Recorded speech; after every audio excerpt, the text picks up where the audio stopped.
Hello, my name is Yulia. It's a nice rainy morning here in Leipzig, Germany.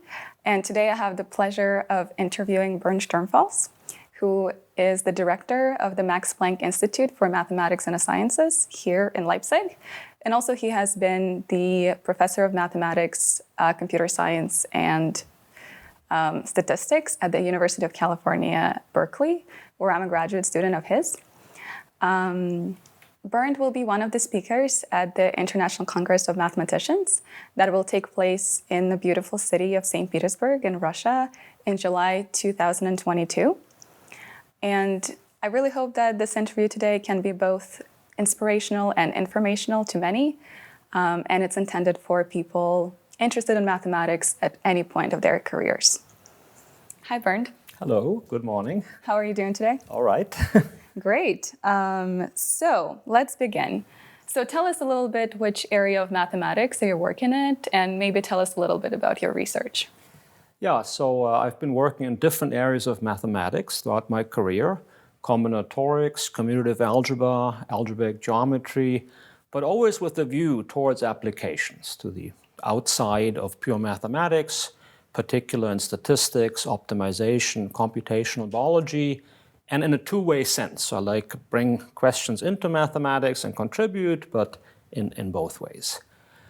Here in Leipzig, our group is called nonlinear algebra, and that's how I see my field right now. It's sort of the mathematics with a view towards application that goes beyond linear algebra, and that I think is also the title of my lecture in St. Petersburg. That's great. That's a very interesting field. So now that we know what you're working in, tell us maybe what led you to pursue this area, and also what was your mathematical path like? Yeah, so my path was pretty uneventful very early on. I did not, like many of my Russian colleagues, participate attend a special high school or participate in Olympiads. I think I came to mathematics later. I did the compulsory military service in what was then West Germany. And that led me to realize that I really wanted to study mathematics. At that time, I heard about this new field, computer science, and so I enrolled in the first year of a new program called Mathematics with Computer Science. And I think I've been on this track ever since, at the interface between mathematics, computer science, and their applications. Later then, I went to the States for 1 year on a fellowship. To Seattle. I liked it very much. I met this wonderful student from Korea whom I fell madly in love with, who's my wife now for many, many years. I decided to stay, and so that was my path. I came to the US for 1 year, and I stayed well over 30. That's incredible. So you discovered the beauty of mathematics in college, right? But when did you realize that you actually wanted to pursue a research career in the field? Yeah, I think this was actually later. So it was quite quick for me to graduate with a PhD from Seattle. And then I went to Minneapolis for a 1-year postdoc at the Institute for Mathematics and its Applications. And at that time I thought, this is amazing. I have this postdoc job. People actually pay me for what I like doing, what I love doing. I think I'm going to try to do this a little longer.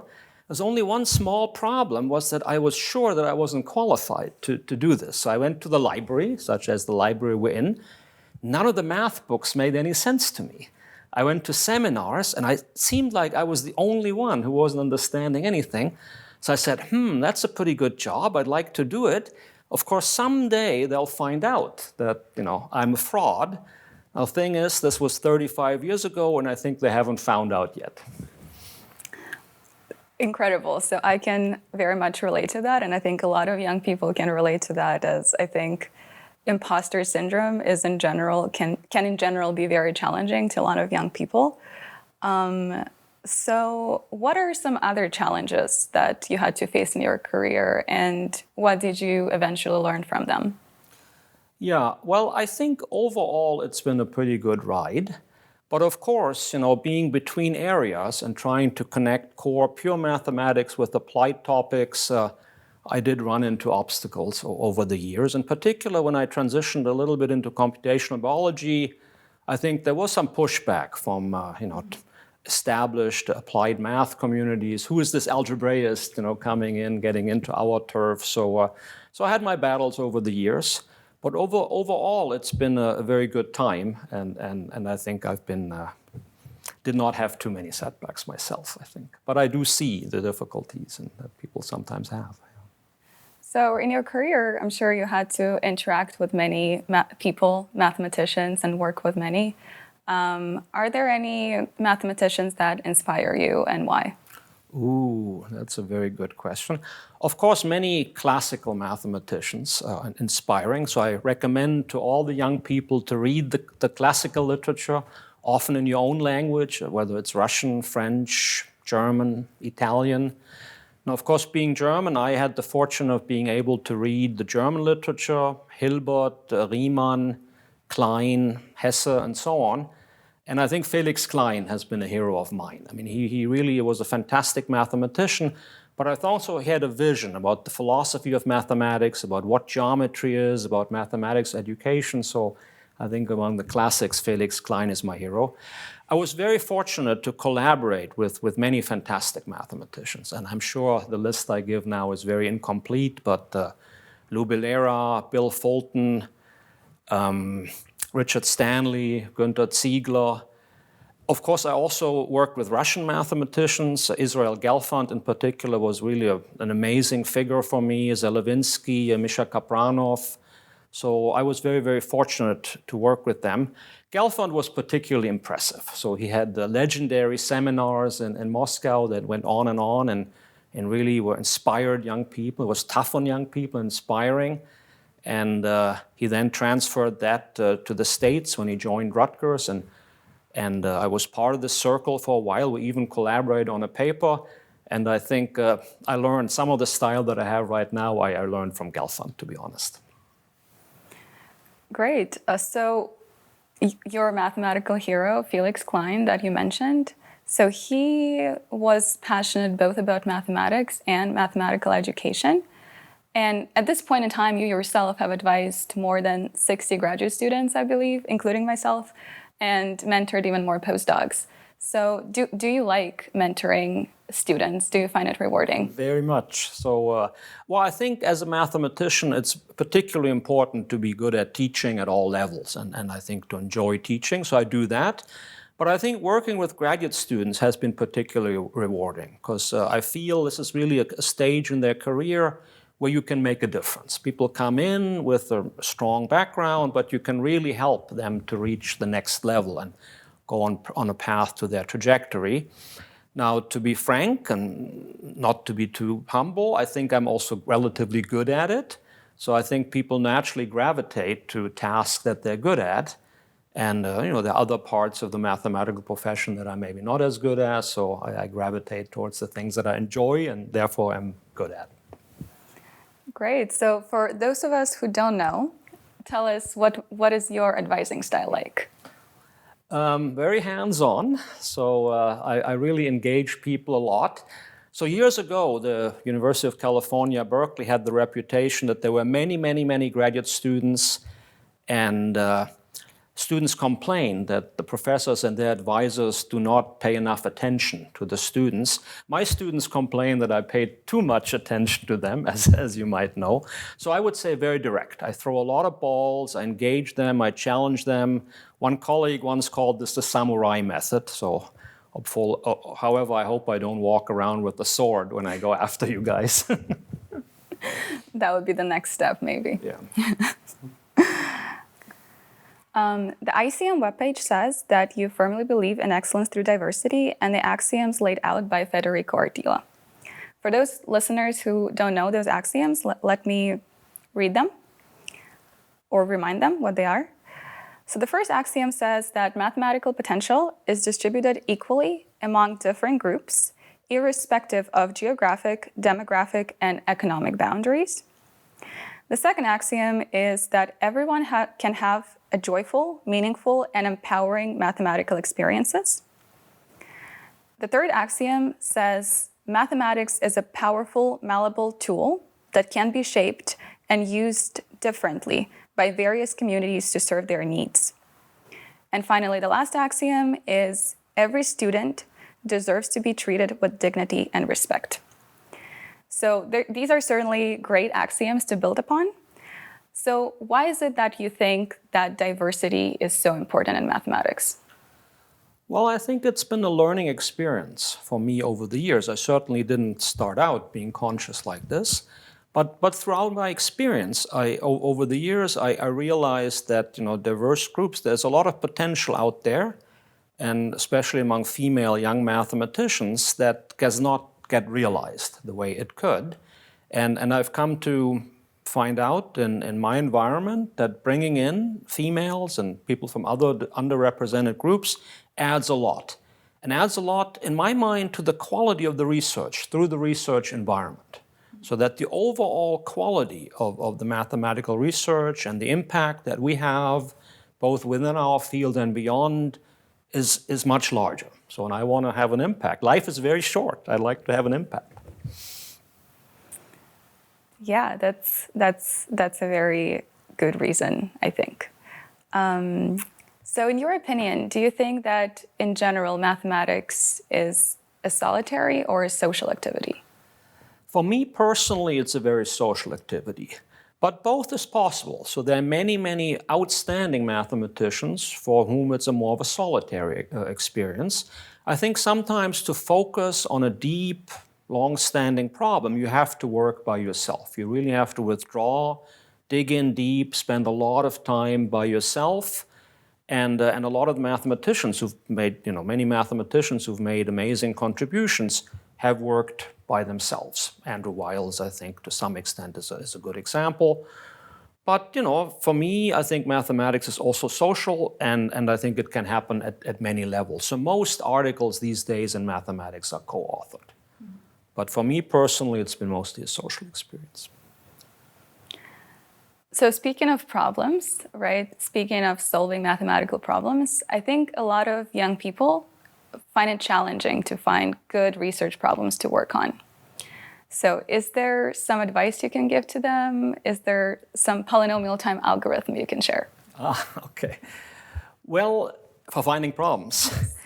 Yeah, I mean, I have to say, for me, that's never been a problem. The world is full of mathematics and full of mathematical problems. Open your eyes. I mean, look at the clouds. As you said, it's rainy today. There's algebraic varieties. Look at the camera. There's a projective transformation. So just look around you. The world is full of good problems. Solutions are harder, right? I mean, coming up with solutions is a much harder thing.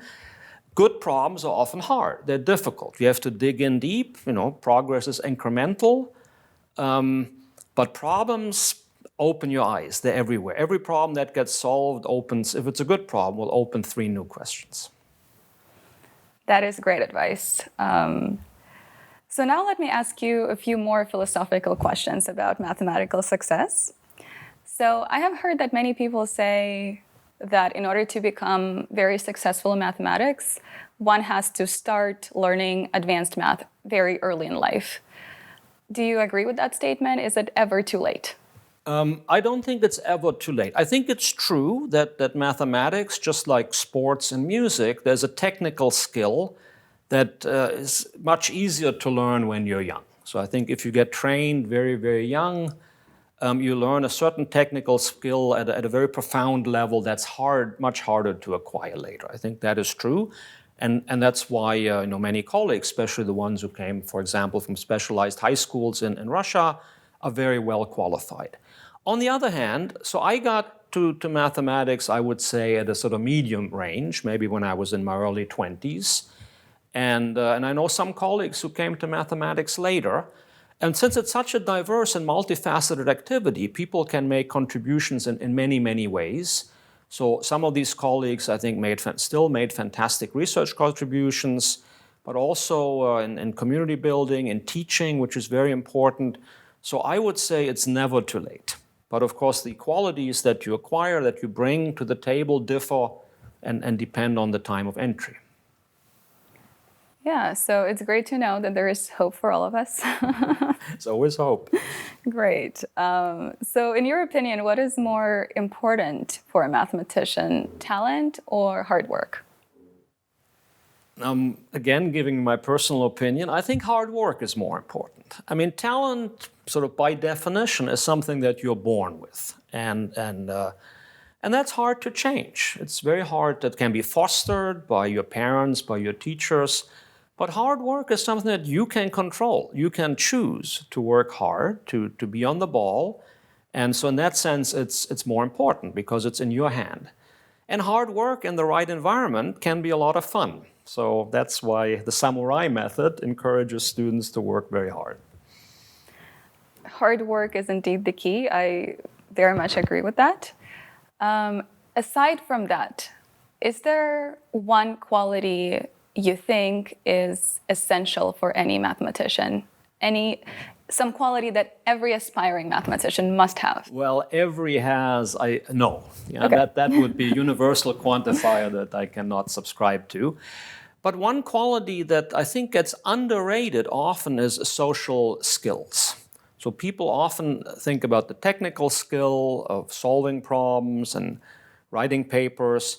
But at the end of the day, in the mathematical profession, like everywhere else, it's about social skills. You have to teach to students, you have to convince hiring committees, funding agencies to support you. And I think that's often underrated. So what I've seen in my 60 plus students and other young people that I've engaged with, that the skill varies on technical preparation, but social skills make a big difference. And so I think you in particular have a good potential in this regard, if I may say so. Thank you very much for the kind words. That's great to hear. What is the main piece of advice you would give to young mathematicians like myself in the modern world? Yeah, I think don't get discouraged. Pursue your dream. I think there are, of course, always stumbling blocks along the way. Early on in your career, as you choose your major in college or maybe a graduate degree program, there will be discouragement. But your families might encourage you to go to law school, to become a medical doctor, or any other kind of things. Stick to it. Mathematics is a very good profession. And eventually, your parents and grandparents will come around and appreciate that. So stick to it. There will be obstacles. You have to move around. You have to leave the comfort of your hometown and maybe your family, explore the world for a while before you settle down. This can be hard, especially if you want to start a family. But I found over the years that there's almost no difficulty that can't be overcome with a good support system and good mentors. Yeah, so aside from possibly disappointing parents, what are the main challenges of being a professional mathematician? Well, of course, a challenge for many people along the way is to get a job, right? So you'd like to have ideally a long-term or permanent position in mathematics, and securing that is a route that takes a while. The systems are different in different countries. So that is a challenge. But again, I would say there are the opportunities out there. If you're open-minded, both about what your areas of math are, whom you interact with, you might end up living in a place that you didn't even know existed last year. So if you keep an open mind in many, many ways, these are challenges that can be overcome. If you think right now they are insurmountable. Do you see mathematics as a form of art in some sense? And if so, where do you draw your inspiration from? Yeah, I think so. I think very much mathematics is an art. So it could be part of the visual arts. It could be like writing. I think Poincaré contrasted mathematics to poetry. So he said poetry is the art of giving different names to the same thing. Mathematics, on the other hand, is the art of giving the same name to different things. So I think mathematics is very much part of the arts. I think I'm a geometric person, as I already talked about clouds being algebraic varieties. So I think I draw on visual inspiration very much. But I also think that the proverbial connection between mathematics and music is important. So yeah, I think so.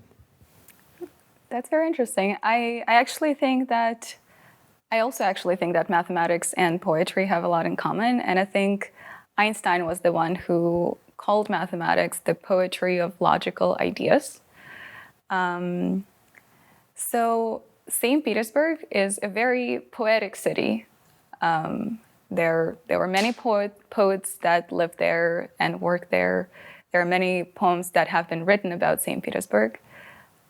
Have you ever been to St. Petersburg before? I have not been to St. Petersburg. In fact, I have to confess, I have not been to Russia, and I very much look forward to next summer visiting Russia and St. Petersburg for the first time. Well, I hope you like the weather like this. Sounds good. Well, as I said, I was a graduate student in Seattle, so Okay, so my you're wife and I prepared. like the rainy days. Amazing. So you're prepared. That's great. So what are you most looking forward to doing in St. Petersburg? Well, first of all, there's the Congress itself, right? It's always nice to catch up and learn about what's current in mathematics. But I also hope to do some sightseeing, right? To visit the Hermitage, to enjoy the White Nights, maybe do an outing to the Baltic Sea. So I'm very much looking forward to visit St. Petersburg next summer. Great. That sounds great. Before, a few minutes ago, you named several mathematical objects. You talked about skies being varieties and so on. Do you have a favorite mathematical object? Well, I'd like to again draw attention to the nonlinear algebra group here at the Max Planck Institute in Leipzig. So the logo that we have is a convex body called the elliptope. It's a spectrahedron. So spectrahedra are generalizations of polyhedra. It looks like a samosa, the kind of thing that you enjoy in an Indian restaurant. And it's an important object because it's an object of algebraic geometry that plays an important role in optimization through semi-definite programming, in statistics, through covariance matrices of Gaussian distributions. So if I were to name one object, it's the spectrahedron that's called the elliptope, a yellow convex body with red elephant ears. Nice.